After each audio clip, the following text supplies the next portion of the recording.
Council classes में आप लोगों का एक बार फिर स्वागत है।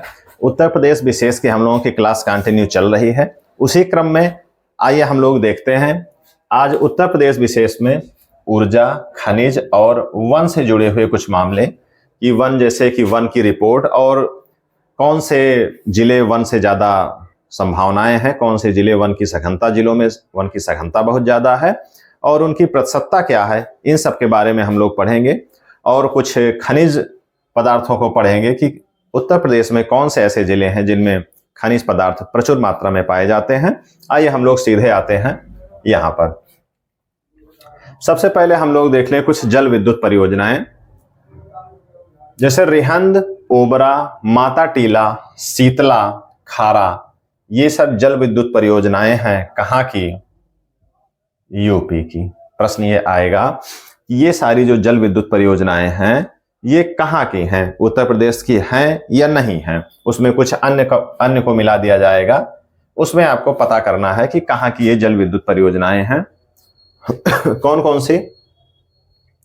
रिहंद, ओबरा, माता टीला, शीतला और खारा, ये हैं जल विद्युत परियोजनाएं। उसके बाद देख लें कि रोजा ताप विद्युत परियोजना किस जनपद में है? शाहजहांपुर में। बारा ताप विद्युत परियोजना किस जनपद में है? प्रयागराज। खारा ताप विद्युत परियोजना कहाँ है? यमुना नहर पे स्थापित है, ये सहारनपुर जनपद में। कहाँ है? सहारनपुर जनपद में। शीतला ताप विद्युत परियोजना मोठ स्थान है, जनपद है झांसी।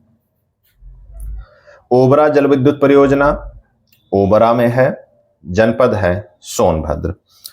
इसके बाद एक जानकारी हम लोग देख लेते हैं कि प्रदेश का सबसे बड़ा तैरता सोलर प्लांट कहाँ है? रिहंद जलाशय में है, सोनभद्र जनपद में।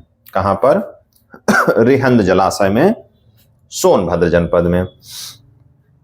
तो जल विद्युत परियोजनाएं और ताप विद्युत परियोजनाएं जो प्रश्न आए हुए हैं और जिनकी आने की संभावना है उसको हम लोगों ने देख लिया है। ये सीधे जनपद के संदर्भ में कि ये रोजा ताप विद्युत परियोजना किस जनपद में है, ये या मिलान करने का। ऐसे प्रश्न खास करके जो ये लिखे हुए हैं ये मिलान करने के लिए ज्यादा आते हैं कि उनका क्रम दिया रहेगा, उनका मिलान करना है या कौन सा कहाँ नहीं है, ऐसे आते हैं, तब इसमें कंफ्यूजन हो जाती है। देखते हैं अगली जानकारी। प्रदेश का सबसे बड़ा तैरता सोलर प्लांट रिहंद जलाशय में है, सोनभद्र जनपद में है, इसको हमने देख लिया है। द ऑपरेशन ग्रीन परियोजना, उत्तर प्रदेश में ये परियोजना चलाई गई। कौन सी? द ऑपरेशन ग्रीन परियोजना सन 2001 में। राज्य का पहला वन ग्राम कौन सा घोषित किया गया? बेलहत्थी। कौन सा? बेलहत्थी, सोनभद्र जनपद का। कौन सा? सोनभद्र जनपद का। जैसा कि आप जानते हैं, थोड़ी बहुत आपकी समझ होगी, थोड़ी बहुत जानकारी आपके पास होगी कि सोनभद्र जिला वनों से सर्वाधिक घिरा हुआ जनपद है। सबसे ज्यादा वन कहाँ पाए जाते हैं उत्तर प्रदेश में? सोनभद्र जनपद में। इसको आगे हम लोग देखेंगे अभी। तो वन ग्राम की बात कर लें तो बेलहत्थी ग्राम है सोनभद्र जनपद में। उसके बाद देखते हैं वन रिपोर्ट 2022। वन रिपोर्ट 2022 ये 17वीं वन रिपोर्ट है। इसमें देखें वनाच्छादन कितना है उत्तर प्रदेश में? 6.15। यूपी के संदर्भ में सारी बातें हो रही हैं। कुल वन तथा वृक्षाच्छादन कितना है? 9.23। जो पूछा जाता है वो यही पूछा जाता है कि कुल कितना है? 9.23। और जो वन रिपोर्ट है, जो वन की स्थिति है पूरे देश में, उसका जो नियम है ये है कि किसी भी प्रदेश में, पूरे देश में 1/3 मतलब 1/3 हिस्से पर वन होना चाहिए। लेकिन उत्तर प्रदेश की स्थिति आप देख रहे हैं कि 10% से भी कम हिस्से पर वन है। तो जो पूछे जाने वाली बात है वो ये है कि उत्तर प्रदेश में कुल वनावरण कितना है? 9.23। सबसे ज्यादा सघन वन कहाँ है? एक दो बार ये प्रश्न पूछा गया है कि सबसे ज्यादा सघन वन किस जनपद में है? लखीमपुर खीरी जनपद में। सर्वाधिक वन कहाँ है? सोनभद्र में। सबसे कम वन कहाँ है? भदोही में। अगर प्रतिशतता की बात की जाए क्षेत्रफल के हिसाब से, तब भी इन्हीं दोनों का स्थान है। सबसे ज्यादा प्रतिशत सोनभद्र में और सबसे कम प्रतिशतता कहाँ है? भदोही में। अर्थात सर्वाधिक क्षेत्रफल में अगर देखा जाए, ये क्षेत्रफल में है सबसे ज्यादा सोनभद्र और भदोही, और प्रतिशत की बात की जाए अगर, तो तब भी सोनभद्र और भदोही का स्थान है। लखीमपुर खीरी इस हिसाब से महत्वपूर्ण है कि सबसे ज्यादा सघन वन वहां पाए जाते हैं। इसके बाद हम लोग देख लेते हैं कुछ खनिज पदार्थों को, कि उत्तर प्रदेश में हालांकि खनिज पदार्थ बहुत ही कम मात्रा में पाए जाते हैं, नाम मात्र का पाया जाता है। उत्तर प्रदेश जो है ये, इसके जिले या पूरा प्रदेश खनिज पदार्थों के दृष्टिकोण से सर्वाधिक कम गिना जाता है। बहुत खास कोई उत्पादन यहाँ पर होता नहीं है, ना इसकी ऐसी रचना है कि यहाँ पर इसकी संभावना है। हाँ, थोड़ा बहुत प्रयास किया जा रहा है। कुछ मिर्जापुर, ललितपुर, झांसी, सोनभद्र ऐसे कुछ जिले हैं जहां इनकी ठीक ठाक स्थिति है।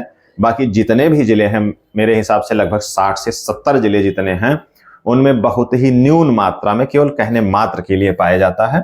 टोटल कहने का मतलब यह है कि उत्तर प्रदेश खनिज पदार्थों से बहुत ही हीन प्रदेश है। तो देख लेते हैं जहां जितना जो भी पाया जाता है हम लोग उसको पढ़ लेते हैं। कोयला, सिंगरौली एक स्थान है, सोनभद्र जनपद, बाक्साइट राजगंवा बांदा में और चंदौली 2 जनपदों में इसकी पाए जाने की संभावना है, और कुछ मात्रा में यहाँ पर पाया जाता है। जो भी थोड़ा बहुत पाया जाता है इन दोनों जगह पाया जाता है। हीरा की बात करें तो बांदा और मिर्जापुर। सोने की बात करें तो सोनभद्र, सोन नदी, शारदा नदी और रामगंगा नदी के रेत में ये पाया जाता है, बहुत थोड़े मात्रा में। और मिर्जापुर, सोनभद्र, इन सब में हीरा और सोने की जो भी स्थिति है, जो भी संभावना है, उसको बराबर तलाशा जा रहा है। अभी उत्पादन बहुत नहीं होता है, लेकिन पाए जाने की संभावना इन जिलों में सर्वाधिक है। जो भी थोड़े बहुत मात्रा में पाया जाता है, सोनभद्र जैसा कि नाम ही आप देख रहे हैं कि सोने की कुछ ना कुछ स्थिति वहां पर जरूर रही होगी या है, इसलिए इसका नाम सोनभद्र है। और सोन नदी के रेत में भी थोड़ा बहुत सोना पाया जाता है।